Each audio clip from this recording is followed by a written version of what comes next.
आधुनिक युद्ध में अब जीत सिर्फ संख्या से नहीं बल्कि हार्ड टारगेट पेनिट्रेशन की क्षमता से तय होती है।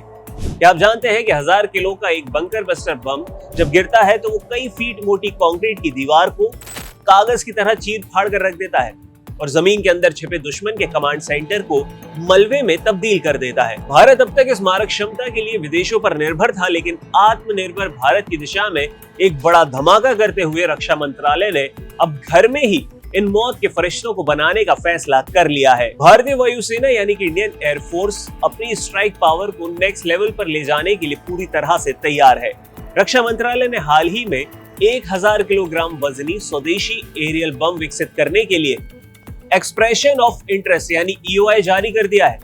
ये कोई साधारण बम नहीं है, ये अंतरराष्ट्रीय मानकों पर खरे उतरने वाले उन शक्तिशाली हथियारों की श्रेणी में आता है जो पलक झपकते ही दुश्मन के एयरबेस को पंगु बनाने में सक्षम है।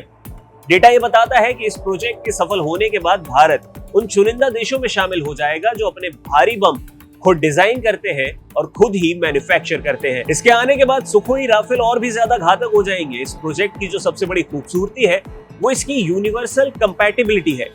इस बंकर बस्टर बम को इस तरह से डिजाइन किया जा रहा है कि इन्हें भारत के अग्रिम पंक्ति के लड़ाकू विमानों जैसे कि सुखोई, राफेल, मिराज में आसानी से फिट किया जा सके। सुखोई की बात करें तो अपनी भारी पेलोड क्षमता के कारण वो एक साथ कई सारे बम ले जा सकेगा, तो वही राफेल अपनी सटीकता के साथ इन बमों को पिन पॉइंट टारगेट पर गिराएगा। इससे वायुसेना को मिशन के दौरान जबरदस्त फ्लेक्सिबिलिटी मिलेगी, चाहे वो ऊंचे पहाड़ों में छिपे बंकर हो या दुश्मन के मजबूत अंडरग्राउंड ठिकाने, सभी को ध्वस्त किया जा सकेगा। ये प्रोजेक्ट 2 चरणों में चलने वाला है। इस मेक इन इंडिया प्रोजेक्ट का जो रोड मैप है वो आपको बताए देते हैं। रक्षा मंत्रालय ने इस महत्वाकांक्षी मिशन को 2 मुख्य चरणों में बांटा है ताकि क्वालिटी और टेस्टिंग में कोई भी कमी ना रह जाए। पहला चरण है डिजाइन और डेवलपमेंट। इस शुरुआती फेज में 6 प्रोटोटाइप बम तैयार किए जाएंगे। इसमें डमी बम यानी अभ्यास के लिए और लाइव बम विस्फोटक के साथ दोनों ही शामिल है। इनकी टेल यूनिट और स्टेबिलिटी का परीक्षण भारत की अपनी टेस्ट रेंज में किया जाएगा। इसके बाद अगला चरण होगा मास प्रोडक्शन। एक बार परीक्षण सफल होने के बाद सरकार कंपनियों को टेंडर जारी करेगी।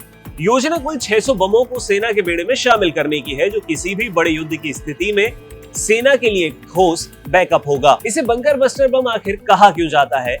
ये बम सामान्य विस्फोटक नहीं होते हैं। इन्हें सुपर बंकर बस्टर बम इसलिए कहा जाता है क्योंकि इनकी ऊपरी परत यानी केसिंग इतनी मजबूत होती है कि ये जमीन या कंक्रीट से टकराने पर तुरंत फटती नहीं है।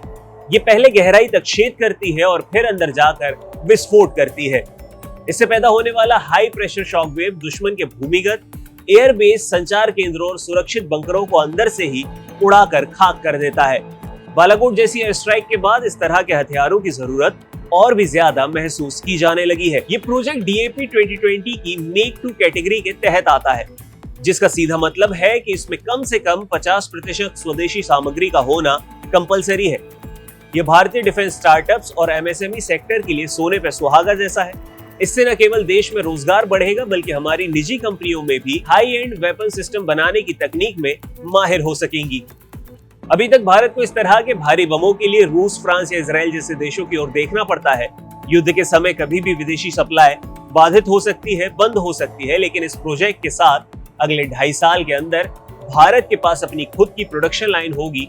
इससे न केवल करोड़ों डॉलर की विदेशी मुद्रा बचेगी बल्कि इमरजेंसी प्रोक्योरमेंट की स्थिति में हमें किसी भी दूसरे देश की शर्तों पर झुकना नहीं पड़ेगा।